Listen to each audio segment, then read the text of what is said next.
hojatxonaga kirib chiqmoqchi.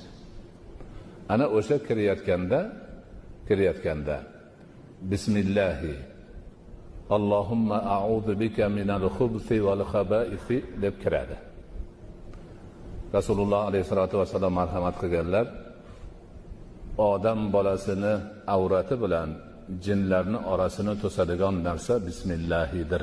Shuning uchun bismillohni aytadi. Chunki tahoratxona iflosjoy yerlarda jin bo'lishi turgan gap. Shuning uchun kiryatib, chap oyog'ini oldinga qo'yib, tahoratxonaning ichiga chap oyog'ini oldinga qo'yib turib, bismillahidan keyin a'udhu billahi minal khubthi wal khaba'isi deydi. Bu degani mana shu yerdagi erkak va urg'ochi jinlarni yomonligidan panoh tilayman Allohning o'zidan. Ko'ryapsizmi? Qanchalik buyuk narsa. Allohning ismini aytganligi uchun avrati jinlardan to'siladi.